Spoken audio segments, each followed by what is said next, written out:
दिवाली से पहले दिल्ली की हवा खराब होती हुई नजर आ रही है, जहरीली हो रही है। दिल्ली एनसीआर की हवा कई इलाकों का AQI 400 के पार पहुंच चुका है। लोगों को सांस लेने में दिक्कतों का सामना करना पड़ रहा है।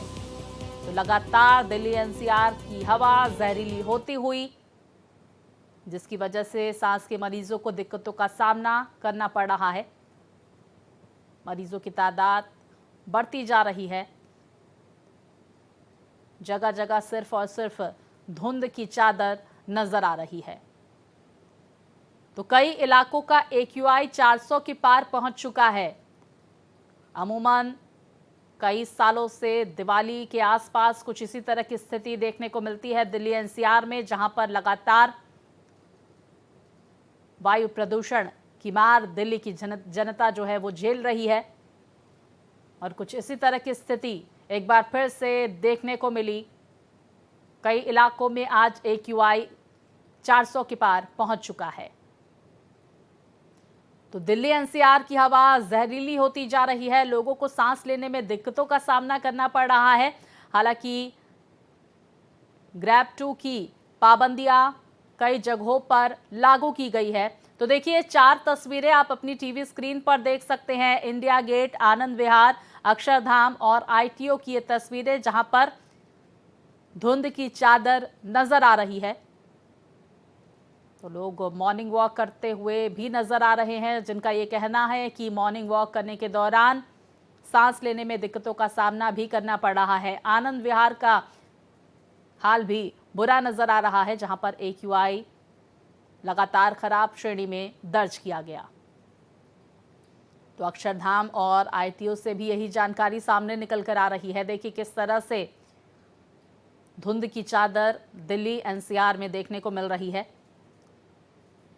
सबसे ज्यादा प्रभावित दिल्ली के कई इलाके नजर आ रहे हैं। विस्तार से जानकारियों के साथ मेरे सहयोगी प्रशांत हमारे साथ जुड़ गए हैं। प्रशांत, दिल्ली एनसीआर का क्या हाल नजर आ रहा है, क्योंकि कई इलाकों में 400 के पार AQI पहुंच चुका है। आपके पास दिल्ली की मौजूदा स्थिति को लेकर क्या अपडेट?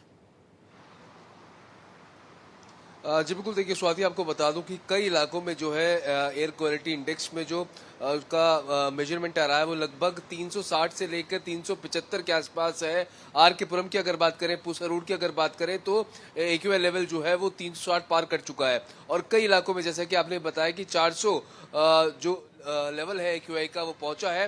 हालांकि कुछ रिपोर्ट्स में कहा गया था कि कल या परसों के मुकाबले आज थोड़ी शुरुआत जो हुई है उसमें कुछ पॉइंट्स की जो मात्रा है वो कम देखी गई है। लेकिन अब दिवाली से पहले भी अगर 400 के आसपास लेवल AQI का पहुंच जाता है तो आप खुद अंदाजा लगा सकती हैं कि दिवाली के बाद क्या हाल होने वाला है। क्योंकि तमाम पाबंदियां लगती हैं, लेकिन उसके बावजूद भी हम देखते हैं कि किस तरह से पटाखे जलाए जाते हैं और जो प्रदूषण की स्थिति है वो बेहद गंभीर श्रेणी में पहुंच जाती है।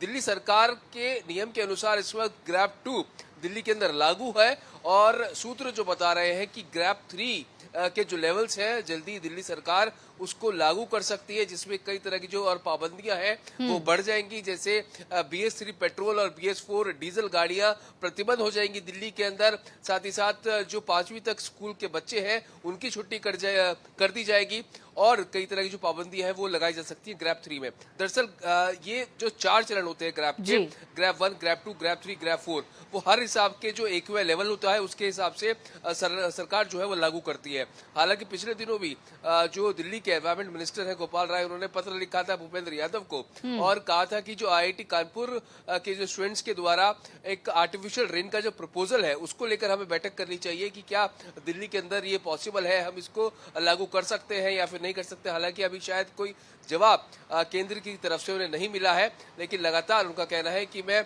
संपर्क साधा हुआ है हम लोगों ने और लगातार उनको चिट्ठी इस कड़ी के अंदर लिखी जा रही है। साथ ही साथ उनका ये भी कहना था कि जो आसपास के राज्य है जैसे हरियाणा, उत्तर प्रदेश, वहां से जो डीजल वाहन भारी संख्या में दिल्ली के अंदर सेंट्रल दिल्ली में एंटर करते हैं उसको प्रतिबंध वहां पर लगा दिया गया है। अब उनको भी जो है वो एक्सटर्नल जो आउटर रिंग रोड है उसका सहारा लेकर प्रशांत, पराली जलाने को लेकर क्या रुख नजर आ रहा है सरकारों का, हम ये भी आपसे जानने की कोशिश करेंगे।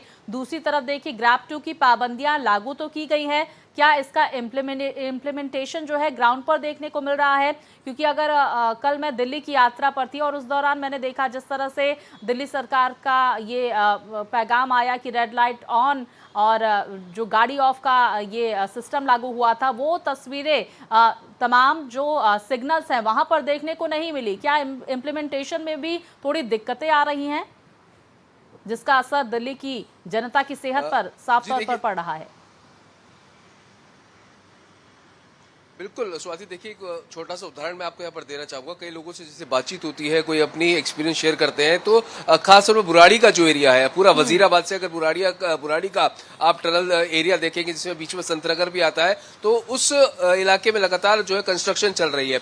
और जो वायदे सरकार के द्वारा किए जाते हैं और कहा जाता है कि प्रतिबंध हमने किस तरह से लगाया हुआ है, वो जो इलाका है वो पूरे वायदों की पोल वहां पर खुलता नजर आता है। किस तरह से जो डस्ट है वो वहां पर उड़ती है, और ये आप अंदाजा लगा सकती हैं कि एक जो काली गाड़ी होती है वो आपको वहां पर सफेद दिखाई देगी, क्योंकि इतना प्रदूषण से वो भर जाती है। और साथ ही साथ सांस लेने में इतनी बड़ी वहां पर समस्या है, लेकिन उसके बावजूद भी जो सरकार कहती है कि स्मोक गन का इस्तेमाल किया जाता है, या फिर ग्रैब 2 में जो कंस्ट्रक्शन वाले इलाके हैं उसको कुछ टाइम के लिए बंद, उसमें प्रतिबंध लगा दिया गया है, या फिर ग्रीन शेड कलर की एक जो चद्दर होती है या फिर एक कवर होता है उससे कवर किया जाता है। तो ये सब जो वायदे हैं वो खोखले कहीं ना कहीं नजर आते हैं।